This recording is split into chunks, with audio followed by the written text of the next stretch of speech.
If you knew Paul as a former teacher, as I did, or as a colleague, or even as your child's teacher, Paul's teaching career and an anecdote or two is simply impossible. This is a man who dedicated his life to educating every person he interacted with, sometimes whether you liked it or not. Before I begin, I want to mention that he always said that if it wasn't for Barb Gill, who he taught with in Festerton, Wabashine, and Victoria Harbour, that he might have given up teaching. Something to do with authoritarian principles that she could make light of, but thank you, Barb. As a teacher, Paul was not big on lecturing or organizing lesson plans. He tended to put his efforts into engaging students and having meaningful dialogue. Many of our classes involved discussing local and world issues, meeting members of our community, or looking at slides from his travels. Those slides were passed along to me, and I still use them today. It's a closet full of crates. I think many of us thought we were getting away with something by not having to write tests with him, only later realizing that those opportunities to debate, speak our minds, and ask questions in a safe learning environment was most influential in understanding different sides of an issue and developing the way we form our opinions. Even after I graduated, I never stopped learning from Paul. He'd surprise me almost every single trip we went on together with a detour off the beaten track. We'd stop to see some monument, a historic site, meet an old friend, or try a restaurant that his former student or parents worked at. Whether we were in a different country, province, or town, he loved going to graveyards. He always said that you can learn so much by reading the headstones. He rarely showed up at our house without a hidden agenda, whether it was to highlight a newspaper article, show me an artifact, or something he pulled out of his dad's belongings. His visits, like his lessons, always had valuable meaning.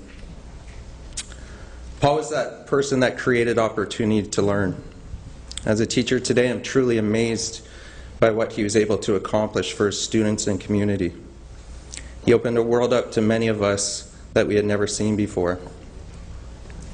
It was not uncommon for his students he taught to not only see but have FaceTime with the Prime Minister of Canada, a Lieutenant Governor, a Premier of Ontario, an Archbishop, a Cabinet Minister, a Mayor, a war hero, Holocaust survivor, Canadian local heroes. I could go on and on and on.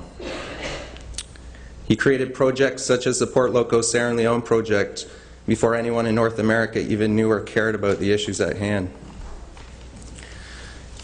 His students would visit the House of Commons, speak at the United Nations, at Council and Rotary Club meetings.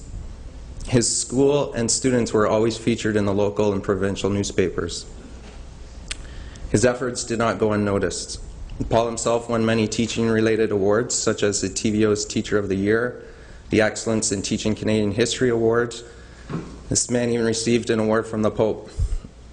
Most people don't know about half the awards he received over the years because he was the king of diverting attention away from himself. Anytime a newspaper reporter wished to interview him on the accomplishments or success of a project, his school, or his students, he always claimed that he had nothing to do with it and directed the praise elsewhere. In all our years of friendship, I never once saw these prestigious awards he received displayed in his house.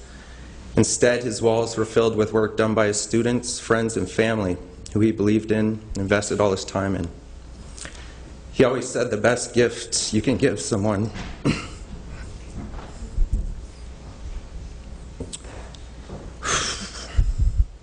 I should have gone first instead of... The best gift you can give someone is your time. You need only to look around this room today, read Paul's blog or obituary responses in the Star to see the impact he's made on the lives of so many people. Such a diverse group of people as well. He has friends from different countries, provinces, different cultural backgrounds, religious, spiritual beliefs. And what he always pointed out to me, all the different political orientations as well. Paul introduced us all to one another at one point in time. He strongly felt throughout his entire life that we all had something to learn from one another. He showed time and time again that one person can make a difference.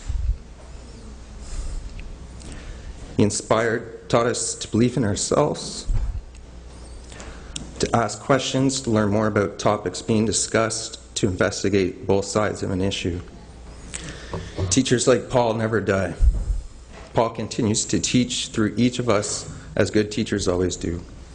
Thanks for your time, Paul.